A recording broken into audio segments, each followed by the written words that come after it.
আসসালামু আলাইকুম। খামারিদের সবচেয়ে বড় প্রশ্ন, গরু কি খাওয়ালে দ্রুত মোটা হবে কিন্তু স্বাস্থ্যের ক্ষতি হবে না? আজকের ভিডিওতে আমরা খুব সহজভাবে জানবো কোন ঘাস সবচেয়ে ভালো এবং কিভাবে প্রাকৃতিকভাবে গরু মোটা তাজা করা যায়। প্রথমেই একটা ভুল ধারণা ভেঙে দেই। অনেকে মনে করেন শুধু দানাদার খাবার বা কেমিক্যাল ফিড দিলেই গরু দ্রুত মোটা হয়।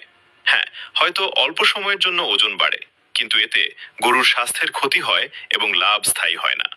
সঠিক উপায় হলো প্রাকৃতিক খাবার প্লাস পুষ্টিকর সবুজ ঘাস।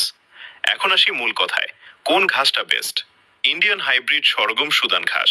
এটা এখন খামারিদের প্রথম পছন্দ হয়ে উঠছে, কারণ খুব দ্রুত বৃদ্ধি পায়, প্রোটিন ও পুষ্টিগুণ অনেক বেশি, গরু খুব আগ্রহ নিয়ে খায়, একবার লাগালে বারবার কাটিং করা যায়, কম খরচে বেশি উৎপাদন।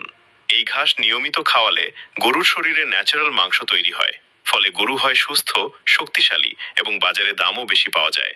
মনে রাখবেন, প্রাকৃতিকভাবে মোটাতাজা করা গরু শুধু দেখতে ভালো না, বরং এর মাংস নিরাপদ এবং কাস্টমারের কাছে বেশি বিশ্বাসযোগ্য।